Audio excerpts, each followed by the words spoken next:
मामला जो है पंजाब नेशनल बैंक में है। क्या मामला है, विस्तृत जानकारी देंगे हमको रितेश मल्होत्रा जी। रितेश जी, आपका नेशनल कवरेज में बहुत बहुत स्वागत है। धन्यवाद आपका और नेशनल कवरेज न्यूज चैनल का भी बहुत बहुत धन्यवाद। क्या मामला है आपका पंजाब नेशनल बैंक? हमारा मामला ये है कि 11 जुलाई 2019 को हमने अपने और अपनी धर्मपत्नी रागिनी मल्होत्रा का जो है सेविंग अकाउंट था पंजाब नेशनल बैंक में, जिसको हमने जो है एप्लीकेशन दिया था अकाउंट को स्वीप करने के लिए पंजाब नेशनल बैंक में मैनेजर साहब को और जूनियर मैनेजर आसिफ जी को। तो मैनेजर साहब लोगों ने लिया, इसके बाद कहा कि ठीक है आपका शाम तक स्वीप अकाउंट हो जाएगा। उसके बाद मैं शांत हो गया। फिर जो है 3 महीने बाद जब मेरा इंटरेस्ट नॉर्मल आया मेरे खाते में, तो मैं जाकर के उनसे पूछने लगा कि सर स्वीप अकाउंट कराया था तो मेरा अकाउंट में नॉर्मल ब्याज क्यों आ रहा है? तो बोले उसको मैं देख लेता हूँ, जो कुछ होगा सही करा देंगे। नॉर्मल ब्याज आने के बाद आपने कंप्लेन किया था, मौखिक कंप्लेन किया। मैं गया मैनेजर साहब से और आसिफ जी से, दोनों लोगों से इस चीज को मैंने कहा। तो बोले उसमें कोई दिक्कत नहीं है, कभी कभी जो है बाद में इंटरेस्ट जुड़ करके आता है, अभी नया स्वीप अकाउंट है इसलिए ऐसा नहीं होगा। तो मैं उस बात को लेकर के फिर चुप हो गया। लेकिन फिर 3 महीने बाद जब मेरा फिर साधारण ब्याज आया तो फिर मैं दौड़ करके बैंक में बताने के लिए गया। तो जब वहां बताने के लिए गया ऑफिस में, फिर मैं बैठा तो उसके बाद जो है उसमें एक अंकुर श्रीवास्तव जी भी है, तो वो भी केबिन में आ गए थे मैनेजर साहब के। तो बातचीत चलने लगी तो उन्होंने पूछा कि आप कैसे कैसे स्वीप किए थे आसिफ जी से और मैनेजर साहब से। तो उन्होंने कुछ उसमें दर्शाया कि हम ऐसे ऐसे किए थे। तो उन्होंने खुद बोला कि आप नहीं गलत किए हैं, उसमें जो इनका टेक्निकल प्रॉब्लम होता है कि ऐसे ऐसे ऐसे करना चाहिए था, इसीलिए वो नहीं हुआ होगा। तो तब मुझको थोड़ा सा डाउट हुआ कि ये लोग हमको टहला रहे 6-7 महीने से। तब मैंने जनवरी में जो है 7 जनवरी को मेल किया पीएनबी केयर पे कि मेरा ऐसे ऐसे स्वीप अकाउंट किया गया था, इसमें इंटरेस्ट नॉर्मल आ रहा है, कृपया जांच करा करके मुझे ब्याज दिलाने की कृपा करें। तो उसमें पंजाब नेशनल बैंक ने फिर मऊ ब्रांच को मेल की, लेकिन इन्होंने कोई जवाब नहीं दिया। उसके बाद जाने के बाद भी मैं बैंक गया, लेकिन इन्होंने कोई जवाब उसका सहज जवाब उस समय भी नहीं दिया। फिर मैंने फरवरी में जो है मेल की, कोई जवाब नहीं दिया। मार्च में मैंने मेल की तो भी इन्होंने कोई जवाब नहीं दिया। थक हार करके मुझको जो है 16 अप्रैल को जो है लोकपाल में कंप्लेन करनी पड़ी, अपने और मिसेस के नाम से अलग अलग कंप्लेन की, जो जिसका कागजात मैंने आपको दिया और मेल भी पूरी दी हुई है। ये आप कागज पूरा देख रहे हैं, ये देखिए, ये कंप्लेन है, ये मैंने कंप्लेन की है लोकपाल में 16 अप्रैल को। ये कंप्लेन मेरी है और इसके अलावा एक कंप्लेन ये देखिए मेरे मिसेस के नाम से। ये 2 कंप्लेन मैंने की है। तो जब ये कंप्लेन मैंने की है तो इन लोगों ने, विक्रम जी उसमें है, तो उन्होंने मुझको फोन करके बुलाया मई में, जो है लगभग 8 मई को शायद फोन किया कि अरे रितेश जी थोड़ा सा बैंक में आ जाइए, घर पे हम हाँ है। तो हम घर बैंक गए तो लोग बैठा करके बातचीत करने लगे। बोले कि अरे देखिए 5.4% आपको इंटरेस्ट मिलना था, 20% टीडीएस कट जाता है, ये वो आपने लोकपाल में कंप्लेन क्यों कर दिया, हम लोग को जेब से देना पड़ेगा और जानते कि जेब से देना नहीं हो पाता। तो हमने कहा सर 2-4 हजार रुपए का मैटर होता तो मैं खुद साइलेंट था। टोटल कितने का नुकसान आपका? हमारा नुकसान सर करीबन हमको लगता है 80,000 रुपए से लेके 1 लाख रुपए तक का है। तो ये लोग कहे कि ये हो जाता है वो हो जाता है, अरे इसको भूल जाइए। तो मैंने कहा नहीं, भूलने की चीज नहीं है, व्यक्तिगत तौर पर 2-4 हजार रुपए तो मैं भूल जाता। मेरे बच्चे का खुद ही एम्स में इलाज 5 साल से चल रहा है, लेकिन आप लोग जो है मुझको जो है इस तरीके से बेवकूफ बना रहे हैं। मैं 7 महीना 8 महीना से ऊपर हो गया और आप लोग गलत खुद करके बैठे और मुझको परेशान किए हुए हैं। तो मैं तो लोकपाल में कंप्लेन करूंगा। फिर उन्होंने कहा कि अच्छा ठीक है, ऐसा है कि आप अपना आधार कार्ड और पैन कार्ड अपना अपनी मिसेस का दे दीजिए, हर साल ये लगता है, इस साल नहीं लगा है। तो मैंने कहा अभी तो नोटबंदी के बाद आप लोग को दिया गया, लगा हुआ है, तो कहे उससे नहीं मतलब है, दे दीजिए।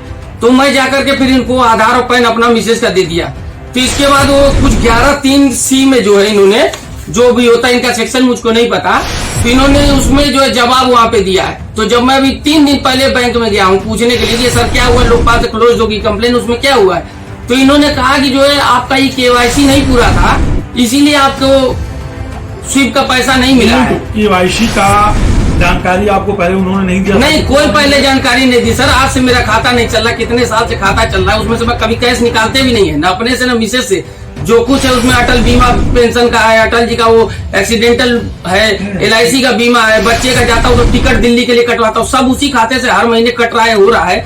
अगर मेरा पैसा KYC नहीं होता तो लॉक कर देते ना, फ्रीज कर देते, लेकिन इन्होंने ऐसा नहीं किया। और जब मैंने कंप्लेन कर दी तो इन्होंने फिर मेरा मल्होत्रा एजेंसी का करंट अकाउंट भी अमित जी एक है, मैं उनके पास गया तो उसको फ्रीज कर दिए थे गुस्सा के मारे।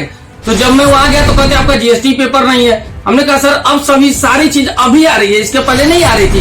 मैं कंप्लेन कर दिया हूँ तो रोज मुझको परेशान कर रहे हैं। तो फिर मैं उसमें जीएसटी का पेपर ला के दिया। फिर मैंने कहा और देख लीजिए, मेरे मिसेज का करेंट अकाउंट है, जो कुछ हो, जिसमें जो कमी आप बता। क्या आरोप क्या लगा? बैंक के लोग आपके ऊपर क्या आरोप लगा रहे हैं और आप बैंक के ऊपर क्या आरोप? बैंक वाले मेरे पे आरोप लगा रहे हैं कि आपका केवाईसी नहीं था इसलिए स्वीप नहीं हुआ। मैं इसकी उच्च स्तरीय बैंक के द्वारा जांच मांग रहा हूँ। क्या ये जांच कर लीजिए, मेरा केवाईसी नहीं था तो मेरा अकाउंट चल कैसे रहा था? अगर ये केवाईसी की वजह से कमी थी तो जिस दिन मैं 11 जुलाई को एप्लीकेशन दिया हूँ तो उसके बीच में हर दिन बैंक जाता हूँ, हर दिन मुलाकात होती है, तब तो वो नहीं कहे। मैंने 3-3 मेल की तब भी नहीं बोले कि केवाईसी की कमी है। तो केवाईसी की कमी होती तो ये शुरू में बता देते ना।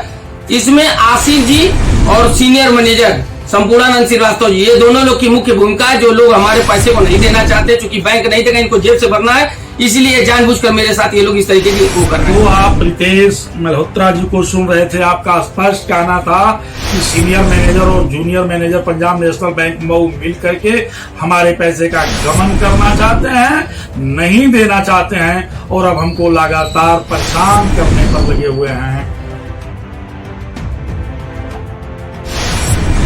रितेश मल्होत्रा ने आरोप लगाया था 11 जुलाई 2019 को प्रार्थना पत्र के द्वारा स्वीप कराया गया उनका सेविंग अकाउंट के मामले पर। जैसा कि रितेश जी ने अपना पूरा बयान दर्ज कराया, इस पूरे प्रकरण की जानकारी अब हम जो है महाप्रबंधक महोदय जी से मैं ले रहा हूँ। सर, ये रितेश मल्होत्रा का क्या मामला है?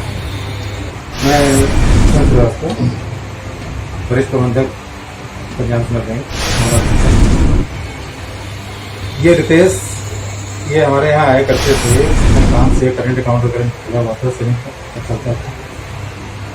और उन्होंने जो है बात बात में कहते रहे होंगे इनको, या हम ही लोगों ने सलाह दिया कहीं हमारे यहाँ स्कीम में इसमें ज़्यादा ब्याज मिलता है, इसके लिए आपको स्वीप कराना पड़ेगा।